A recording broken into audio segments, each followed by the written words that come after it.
Híbridos. Flutter é híbrido ou não é híbrido? Na minha opinião, Flutter é híbrido. E nesse tweet... Na minha opinião, será que o Flutter vai acabar em 2024? Seja muito bem-vindo, eu sou o Thiago, desenvolvedor Android e iOS Senior, Mobile Developer. Eu resolvi fazer esse vídeo um pouquinho diferente do comum que eu gosto de fazer. Você sabe, eu gosto de escrever código. Além de falar sobre vagas e o que está acontecendo com o Flutter, eu vou abrir o código-fonte original da linguagem no repositório do Flutter para a gente descobrir se ele é de fato híbrido ou não. Então, continue assistindo esse vídeo até o final e bora lá. Eu acho importante dar minha opinião, até porque eu estou no mercado há mais de 10 anos, criando aplicativo de todo tipo que você possa imaginar. Então, eu acho que eu posso contribuir de uma forma ou de outra que vai ajudar na decisão da sua carreira. Então, bora lá, vamos ver esse React aqui. Então será que o Flutter vai acabar em 2024? Tema polêmico trazido pelo Lucas Montano. Ele gravou um vídeo com esse título, o Flutter vai acabar em 2024? Onde ele falava sobre a falta de vagas ali para esse framework e justamente ali as perspectivas em relação ao Flutter para o futuro. O Flutterando... Inclusive quem fez um dos vídeos mais recentes também, não sei se é ao mesmo tempo que o Lucas, que foi o do Prime Gym, falou coisas parecidas que o Lucas também comentou, né? Se não conhece o... The name is the Primeagen. O Flutterando, que é o maior canal de Flutter do Brasil, reagiu a esse vídeo e nesse vídeo aqui eu vou fazer o react do react, dando os meus 10 centavos de contribuição sobre o tema, falando justamente da minha perspectiva que trabalho com Kotlin multiplataforma. Eu acelerei um pouquinho o vídeo, tá? Só pra gente ganhar um pouquinho de tempo aqui. Que é uma tecnologia chave em toda essa polêmica. Bora pro vídeo.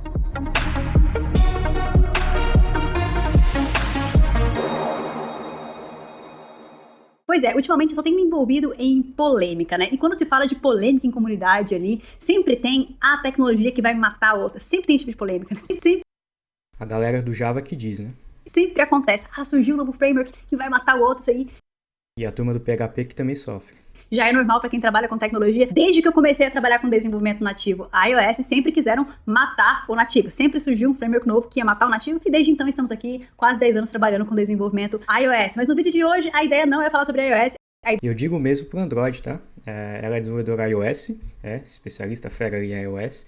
Mas pro Android também acontece a mesma coisa, o mesmo cenário. Estamos aqui desde 2009, 2008, ali mais ou menos, quando surgiu ali o Android. E até hoje a gente consegue criar aplicativos para todo tipo de contexto. A ideia é falar sobre desenvolvimento multiplataforma, principalmente destacando ali a posição do Flutter como uma tecnologia que ocupava ali uma boa parte desse mercado e pode ter a sua posição no mercado abalada por uma tecnologia que tem surgido com toda a força ali, e eu vou falar sobre ela nesse vídeo aqui. Antes de eu começar a falar sobre a polêmica, eu sou Carol Tequita, seja bem-vindo ao meu canal. Esse é um canal de tecnologia, a única coisa que eu te peço é que se você gostar desse conteúdo aqui, que você interaja com ele, é assim que você tá me apoiando. Não custa nada você compartilhar, comentar e engajar nesse vídeo. Se inscreve lá porque o canal dela é top. Topzera, tem muito conteúdo bom pra você. Primeiro eu vou colocar o vídeo aqui do Lucas Montano pra gente ver sobre o que ele tava falando em relação... O bom do vídeo da Tequita é que ela já tirou todo o filé do Lucas Montano, né? Então as partes principais do vídeo ela já fez. Então no final do vídeo talvez a gente até entre depois no do Lucas e pegue os pontos mais detalhados ali, algumas nuances que eventualmente, né? Obviamente os vídeos são grandes, então cada um tem a sua opinião e a gente pode pegar pontos diferentes ali, tá? Estava falando em relação ao fim do Flutter. Então, primeiro, o Lucas Montano lançou esse vídeo aqui, que tem 11 minutos. Eu não vou reagir a todo o vídeo, eu escolhi algumas partes chaves para poder comentar, para esse vídeo não ficar muito grande, né? Então, tem um ponto aqui que eu acho bem interessante, bora lá. Ou seja, é difícil achar alguém bom em Flutter e é difícil achar uma vaga em Flutter. Ao mesmo tempo que é fácil achar uma vaga em React Native e é fácil achar um candidato em React Native. Esse é um ponto que ele falou que é muito importante, sabe? Porque me questionam bastante. Poxa, Carol, vejo pouca vaga para iOS nativo. Beleza, mas você não pode fazer só essa análise de oportunidade em relação ao número de vagas, mas também tem a questão da concorrência. Então, de repente, uma tecnologia tenha mais vagas, mas ela também tem mais concorrência. Isso acontece bastante com o Android, né? A galera sempre me pergunta, Thiago, eu começo com Android ou com iOS? Depende muito do que você quer atuar, porque assim, oportunidade vai ter, obviamente o Android vai ter muito mais, só que consequentemente a concorrência dos devs Android são maiores. A iOS vai ter menos, mas também a concorrência é menor. Então, é muita questão de você escolher a plataforma que você quer trabalhar, né? Tem vaga para os dois, você só precisa de uma, na verdade, né? Se tem 400 vagas para o Android e se tem 100 vagas para o iOS, você só precisa de uma, né? Então, obviamente, você vai sofrer muito se você for muito específico. Por exemplo, você vai trabalhar com COBOL. Tem empresas e lugares que usam COBOL, mas, pelo amor de Deus, você vai ficar preso numa categoria muito pequena, e aí é demais também. Às vezes pode ser pequeno porque a gente está muito nessa bolha, né? Então a gente acaba sendo bombardeado de outras fontes de informação, como por exemplo o desenvolvimento web, que é muito grande, é muito maior, e às vezes até o mobile parece ser pequeno, parece ser que não existe nenhuma vaga. A galera acaba vendo esse universo maior de web e acha que o mobile é pequeno, mas não, é grande, só que a gente está numa bolha diferente, né? Então isso tem essa percepção. É igual quando você vai na rua e você está, por exemplo, com vontade de comprar um carro, vamos supor um HB20 ou HR-V. A partir do momento que você tomou a decisão, você só vai ver aquele carro na sua frente, não vai ter outro tipo de carro, parece que todo mundo está comprando aquilo, né? Então é a mesma coisa que acontece quando você começa a se envolver com uma tecnologia. Quando você começar, por exemplo, a trabalhar com iOS, você vai ver muita coisa de iOS, né? Vai parecer maior do que parecia antes quando você não estava envolvido, né? Quase como se ninguém estivesse usando Flutter. Essa é a visão dele aqui. Se não tem vagas e não tem novos profissionais aprendendo Flutter, ou seja, não tem nem oferta de vagas, nem oferta de profissionais, essas coisas andam juntos, porque se a empresa começa a não encontrar um profissional de uma stack específica, ela pode sim mudar de stack para mitigar o risco dela. E esse é um ponto muito importante, tá? Por trás de uma decisão de tecnologia de uma empresa, existe todo um pensamento em relação ao mercado. É por isso que o nativo sempre vai estar muito forte no mercado, porque é uma forma de você escalar a sua aplicação e mitigar o risco no sentido de você investir em uma tecnologia que pode ser descontinuada lá na frente. Não tô falando... Outro ponto importante também para complementar o que ela falou e que o Lucas falou também, é que o desenvolvimento nativo já está no mercado há muito tempo. E a gente tem bilhões de apps na loja. Quando a gente fala bilhões é com B, bilhões mesmo. Então todas essas empresas que já têm o seu ecossistema grande, né, e diversos profissionais atuando ali, obviamente as chances são maiores de você conseguir a vaga no nativo. É questão de número, é questão de estatística. O Flutter, como é uma tecnologia muito recente e nova, é difícil encontrar profissional que já dominam elas, né, essas tecnologias. Porque assim, a tecnologia saiu ontem e amanhã já tem vaga pedindo, mas não deu nem tempo de você estudar ainda, né? Então tem essa latência, esse delay que acontece da aquisição de um profissional para a empresa. A empresa exige, mas não tem ninguém capacitado, que foi o que o Lucas falou. Isso acontece com tecnologias novas, né? Agora, será que essa tecnologia nova ela tem poder de passar uma outra tecnologia com uma comunidade que já está muito grande? Não sei, discutível. Há algumas exceções que isso acontece, como por exemplo, o JavaScript chegou a passar o Java em popularidade. Não significa que é maior ou menor, não é esse o ponto. O que eu quero dizer é, tem profissionais para aquela tecnologia específica? Tem profissionais em Flutter? Tem profissionais em Ionic? Tem profissionais em Xamarin, se você for trabalhar com Xamarin, né?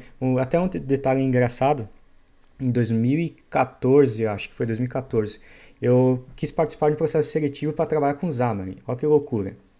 Eu, dev Android nativo, quis tentar, né, um híbrido. Pela minha sorte, eu não passei. Ainda bem que eu não passei.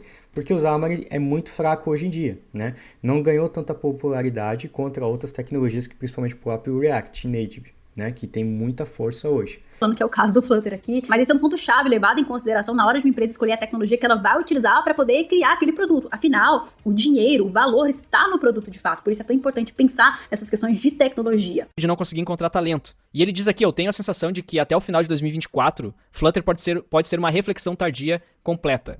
Embora eu espero aqui estar completamente errado. Então ele acha que até 2024 o Flutter vai ser completamente esquecido. Completamente esquecido eu acho improvável, né? Até porque a comunidade do Flutter ela é muito forte, né? Comparado a outras tecnologias cross-platform que surgiu na linha do tempo, né? Do mobile, tanto Ionic, Xamarin, tecnologias que faziam códigos com Python, né? Para Android e iOS, todas elas acabaram tendo menos força do que o Flutter teve, né? O Flutter ele foi muito bem orquestrado o marketing dele para que a comunidade abraçasse, né? Principalmente acho que muito pelo poder da internet hoje comparado antigamente, né? As tecnologias do passado não tinham tanto essa forma de divulgar, né, a sua tech, vamos dizer assim. Um exemplo disso é a própria linguagem nova que for surgindo, né? Você encontra linguagens rápidas e que estão sendo muito bem popularizadas hoje, como por exemplo o Rust, ou até mesmo o Jai, feito pelo Jonathan Blow. Então, quer dizer, Flutter conseguiu se sobressair bem nesse ponto.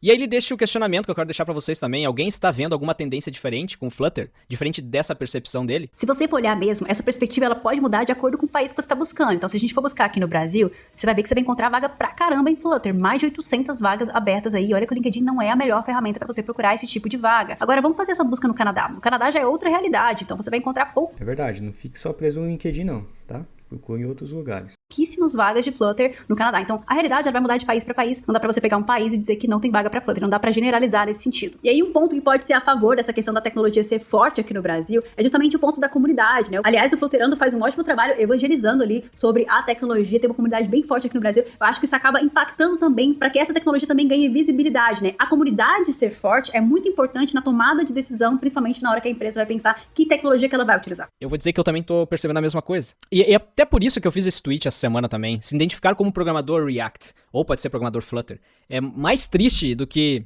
programador JavaScript. E a questão toda é que frameworks vêm e vão, tá? Embora tu acredite hoje que o framework que tu usa... Se você já usou o Ionic, sabe do que ele tá falando.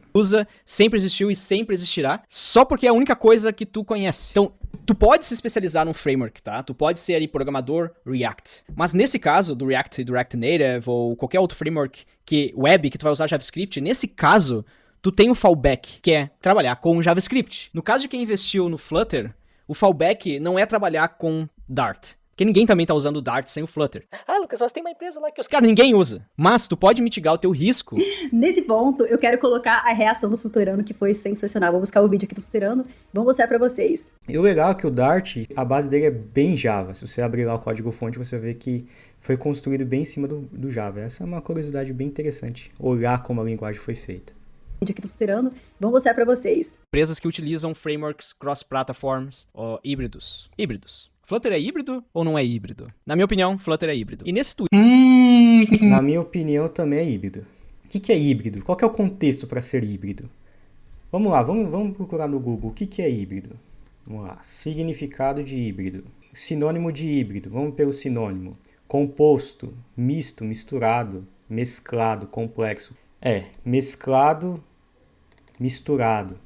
É misturado e sim, é híbrido. Por quê?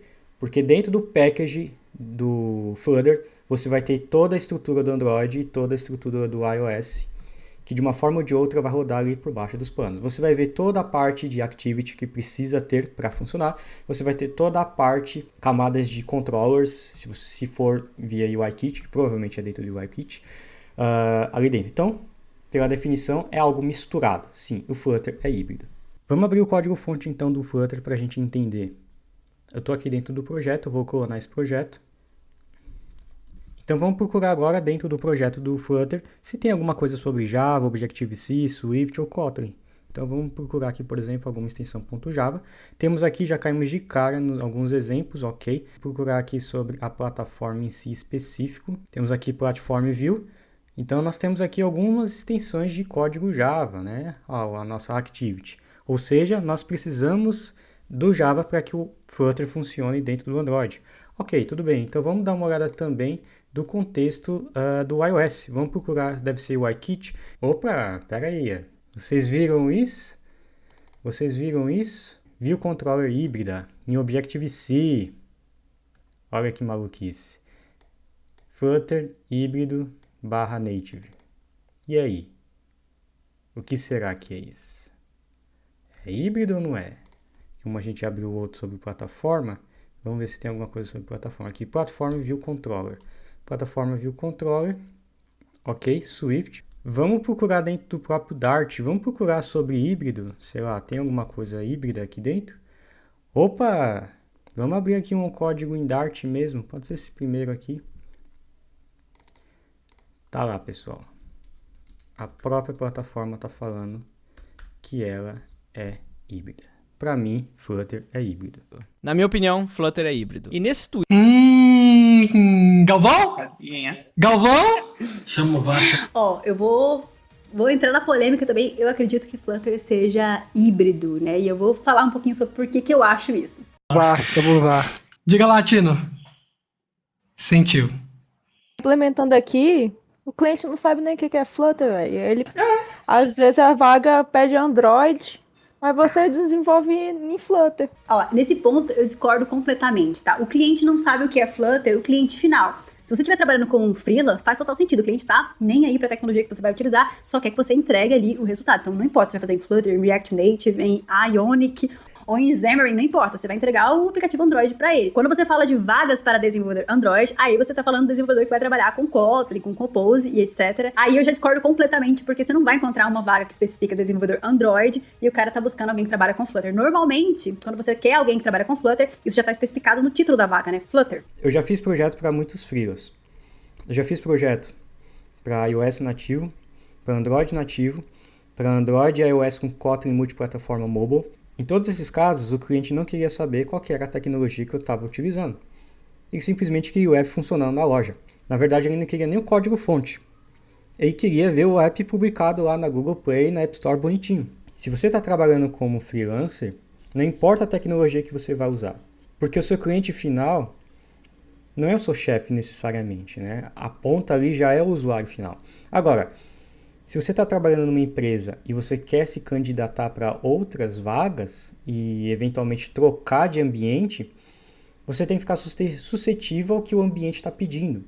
Então, se você é um desenvolvedor, que nem o Lucas mesmo falou, se você é um desenvolvedor React, você vai ficar preso em React.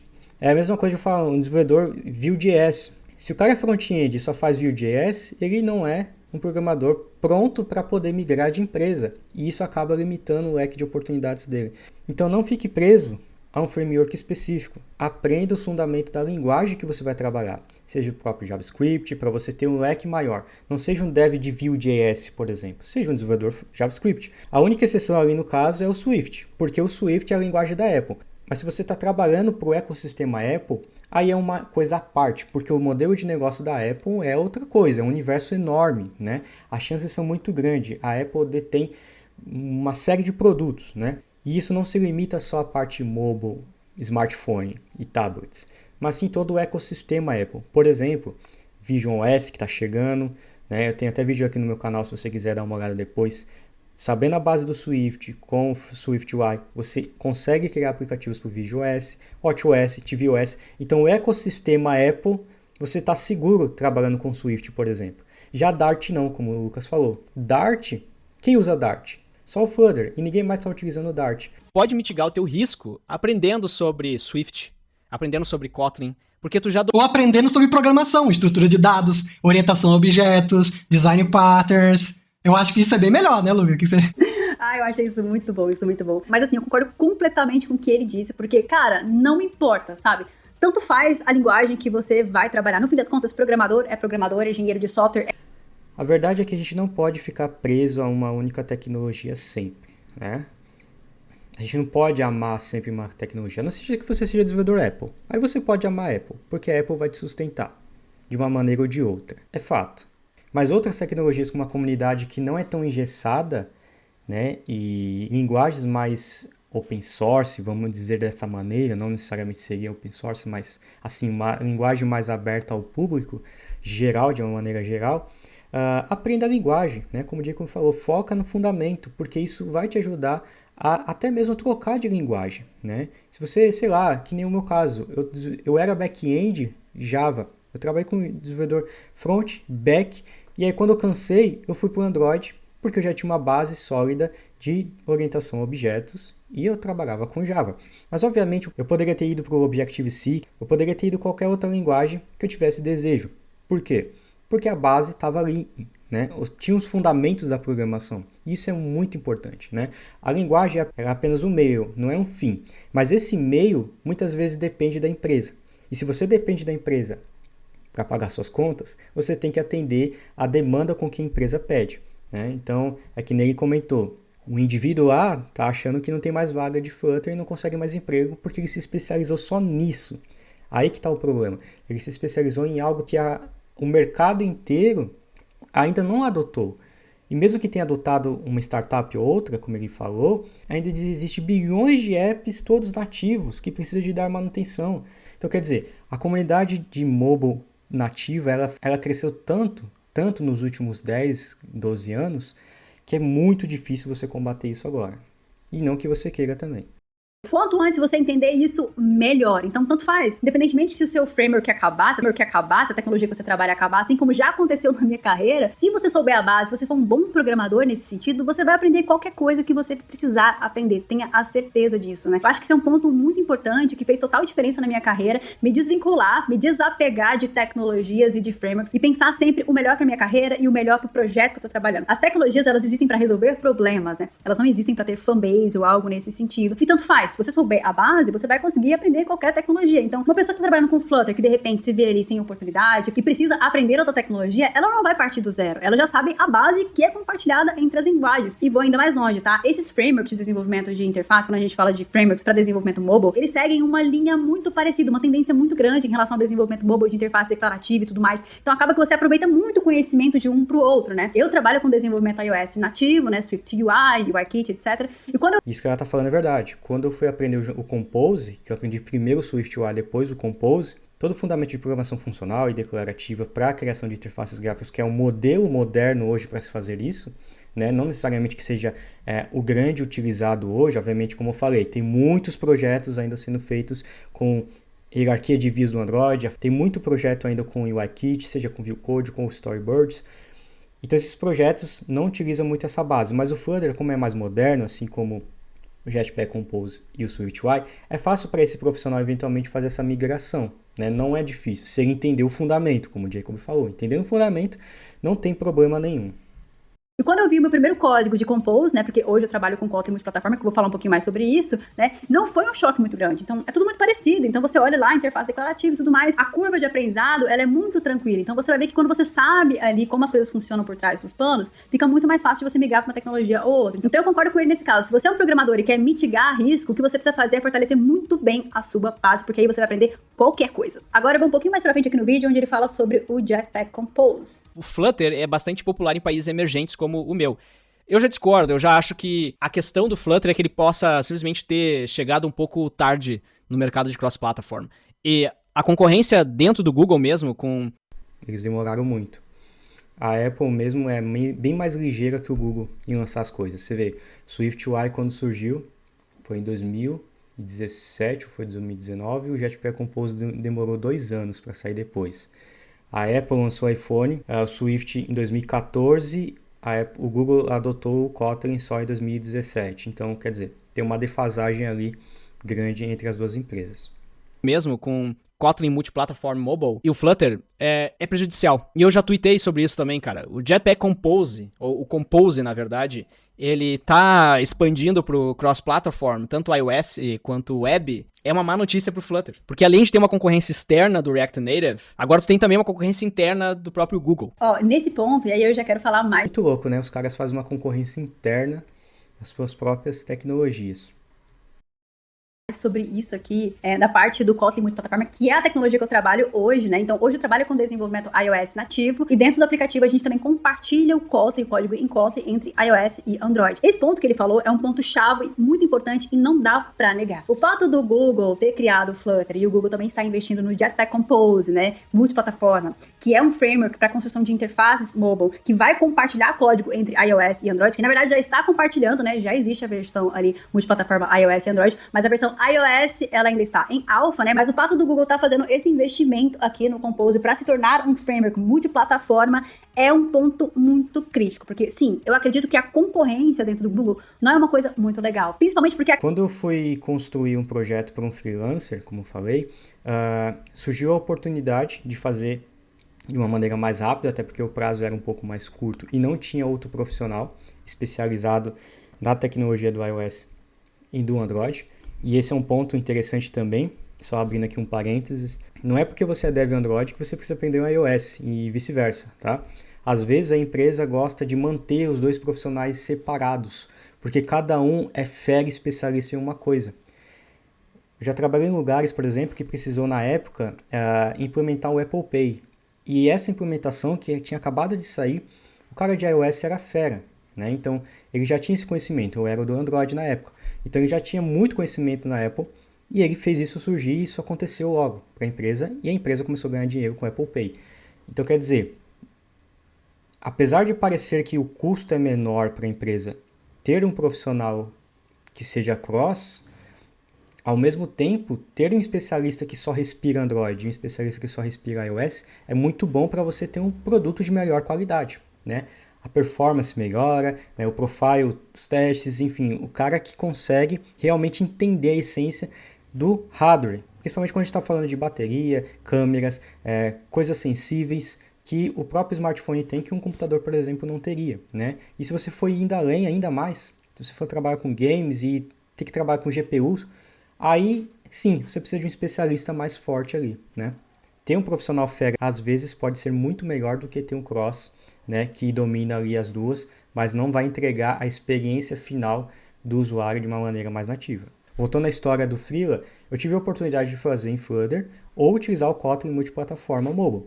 Naquela época era a versão 1.0, eu fiz esse projeto em julho de 2020, fiz esse projeto em abril de 2021. Em julho eu fiz um vídeo, tem até aqui no canal, vou deixar o link aqui, em algum lugar, da minha experiência criando ele. Então, o Kotlin multiplataforma mobile é interessante para você que já vem dessa essência mobile, que você já trabalhou no passado com isso, né? Então, a sua adoção para isso é muito mais fácil. E como o Lucas falou, o Compose em si, ele tende a expandir para uma plataforma além do mobile, como por exemplo web e desktop. Também tem vídeo meu do Compose Desktop aqui. Já a Apple nem tanto, né? A Apple não tem muito esse interesse. Então, se você trabalha com Swift, você vai ter sim o cross, mas o cross do ecossistema Apple. Então você vai conseguir criar aplicativos para o iOS, watchOS, tvOS e agora com visionOS. Então, entendendo esses fundamentos do Swift, você se torna um especialista Apple, né? Principalmente porque acaba sendo um pouco estranho, né? Vamos voltar um pouquinho atrás, vamos falar sobre Flutter e o Compose, né? Poder criar ali aplicativos cross-platform, ou seja, com apenas um código ali escrito em Dart, você vai conseguir criar o aplicativo iOS e o aplicativo Android, ou seja, otimizando o desenvolvimento. Afinal, uma das maiores dores do desenvolvimento mobile é você ter que criar 2 códigos para poder criar seu aplicativo iOS e o seu aplicativo Android. Eu falo uma das maiores dores, assim, entre aspas, né? Porque quem trabalha com desenvolvimento nativo sabe que o nativo também tem seus prós. Então, o fato de você poder entregar experiências nativas ali, que vai de acordo com as convenções da sua plataforma, é um ponto muito positivo e muito forte do nativo. Mas eu não tô aqui para levantar a bandeira do nativo, eu tô aqui para falar justamente sobre prós e contras de tecnologias, né? E falando justamente de desenvolvimento híbrido e nativo, as duas abordagens vão ter seus prós e contras. Na verdade, não existe uma tecnologia melhor, uma abordagem melhor, existe o que é melhor pro seu projeto específico. E eu acho que esse é um ponto muito forte do Flutter, a facilidade com que você consegue criar interfaces incríveis, animações e tudo mais, né? Ele te permite um ambiente muito interessante de desenvolvimento, né? Já o Jetpack Compose ali é um framework nativo Android para você construir interface de forma declarativa. Se a gente for pensar no desenvolvimento nativo, o Jetpack Compose é o Swift UI do Android. Então, os dois vão trabalhar com interface declarativa e eles são bem parecidos, né? Na verdade, o Flutter também trabalha com isso. Então, na verdade, assim, olhando na perspectiva de um programador que entende bem a base, você aprender uma coisa ou outra são detalhes que você vai pegando ali. Mas quando a gente fala em framework de desenvolvimento de interface mobile, eles seguem a mesma tendência. Mas, eventualmente, se você chegar em um projeto que não é declarativo, pode ser que você se depare com arquiteturas um pouco distintas entre essas duas tecnologias, tanto com Android, com Kotlin e iOS Swift. Então, de novo, você não precisa dominar as duas. Você precisa ser fera em uma. Se você realmente quer mais oportunidades da base nativa. Escolhe uma e seja fera naquela. Foca na linguagem que você vai usar por baixo, né? Se você está trabalhando com a Apple e você é Swift, eu acho que é muito difícil você ficar sem oportunidades no mercado, porque tem tanto projeto para iPhone, para iPad surgindo, e para manter também, que é inevitável. Agora, se você quer trabalhar com Flutter, vai em Flutter, não tem problema nenhum ser em Flutter. A questão é que você não pode só ficar preso nisso, sabe? Você tem que abrir um pouquinho o seu leque, aprende um pouquinho das tecnologias por baixo dos panos ali que está rodando aquele framework. Até porque, uma hora ou outra, você vai se deparar com problemas do Flutter que você precisa resolver de maneira nativa. Bluetooth, a parte de pagamentos, integração com o Google Play, com a App Store, enfim, tem coisas que você vai precisar tocar no código Swift ou Kotlin. Mesmo que você seja um desenvolvedor que vai usar só Dart, uma hora ou outra você vai ter que colocar a mão nesses códigos. Escreve o que eu estou falando, uma hora ou outra o Dev Flutter vai ter que pôr a mão no Kotlin e no Swift. Compose multiplataforma. Então você tem ali na frente a parte de UI que é compartilhada com Compose multiplataforma, ou seja, você vai escrever o seu código ali em Jetpack Compose, vai poder compartilhar ali ele entre iOS e Android, com a possibilidade de você poder embedar também código nativo na sua aplicação. Você pode embedar componentes de UIKit lá dentro do Compose e tudo mais, e fazer códigos específicos em SwiftUI, né? Mas aí já vai fora do Compose multiplataforma. Mas nesse conjunto ali, pensando no desenvolvimento com Compose multiplataforma, ele também traz o Kotlin multiplataforma. Então são coisas diferentes. O Kotlin multiplataforma, eu já até gravei um vídeo sobre isso, é uma tecnologia que te permite compartilhar, né, o Kotlin entre justamente plataformas. Então você consegue ter um código em Kotlin compartilhado entre Android e iOS. A grande questão do Kotlin multiplataforma Quando surgiu na primeira versão, não existia o iOS 100% da camada de visualização. A gente só tinha essa parte compartilhada da lógica de negócio. Então, o dev que utilizava o Kotlin multiplataforma mobile, que foi o que eu utilizei nas suas primeiras versões, e até hoje a gente está em Alpha e o iOS, a gente precisa criar a camada de visualização do iOS específica com o UIKit ou com o SwiftUI. E a camada de lógica de negócio fica centralizada, que é um bom motivo e é uma das coisas mais legais que a gente tem também, porque evita a duplicidade de código, né? E até mesmo regras distintas em dois ambientes. Às vezes o cara tem um dispositivo iOS, um iPhone, aí tem uma regra específica, por exemplo, de algum cupom vai expirar em tal data. E às vezes o cara colocou a regra de negócio no back-end, no mobile, que também não é uma boa notícia, né? Deveria estar no back-end, mas enfim, às vezes tem coisas que ficam no mobile específica ali, hardcode. A gente sabe que o universo não é o ideal, né? O mundo não gira da forma como a gente gostaria. Então, em algumas situações isso pode acontecer. E às vezes ter distinção, né, em regras de negócio pode ocasionar que uma hora o cupom está de um jeito, outra hora o cupom está de outro jeito na outra plataforma. Aí o usuário do Android vê de um jeito, o usuário do iOS vê de outra forma. Então, centralizar isso fez com que o Kotlin multiplataforma mobile crescesse de uma maneira tão grande dessa forma, né? Do ponto de vista de brilhar os olhos dos desenvolvedores Android e também dos devs iOS, realmente livrar um pouquinho aquela sobrecarga de ter que fazer tudo do absoluto zero, não ter uma camada centralizada. Então, para a empresa, isso também é um ponto muito bom.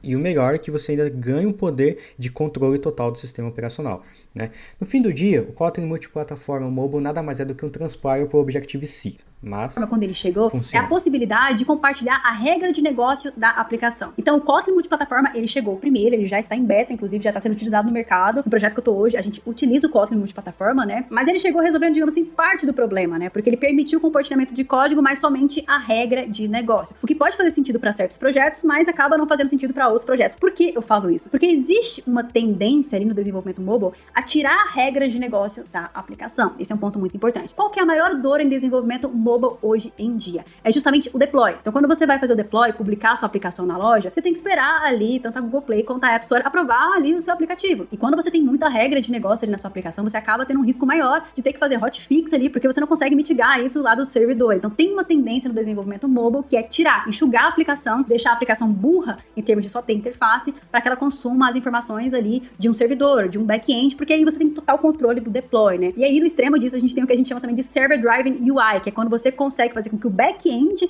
fale como que a sua interface vai parecer, né? Você vai receber um livro JSON, onde tem todas as especificações de componentes que a interface vai renderizar. A interface, nesse caso aqui, vai ser uma casca extremamente burra. Por que eu tô falando isso? Isso acontece muito com o React Native, né? O React Native nada mais é do que uma forma de o código JavaScript, que é uma linguagem interpretada, executar em cima, que você poderia eventualmente trocar qualquer hora que você quiser, assim como você faria um deploy de um back-end, né? Então, as atualizações de uma maneira ou de outra já são meio que em tempo real, porque o código vai ser interpretado ali. E na época que ainda não existia React Native, eu tinha feito isso, né? Eu tinha feito um experimento muito louco. Eu mandava um APK para um servidor e o meu aplicativo baixava esse APK como se fosse uma library. Ele abria esse APK, jogava dentro do class loader, olha que maluquice, e fazia com que o aplicativo ficasse com a atualização sem eu ter que subir ele para a loja. Essa era a essência naquela época, quando não tinha nem React Native para fazer isso, né? Eu tinha construído algo parecido que o que o React faz hoje, né? Ou seja, a gente carrega em tempo de execução uma estrutura que a gente pode modificar o nosso aplicativo. O fato é que com o Compose agora você consegue compartilhar a parte da interface também. E aí sim, você resolve uma grande dor, que é justamente você ter que criar 2 códigos de interface. Então, pensando em como que seria um projeto com Compose multiplataforma,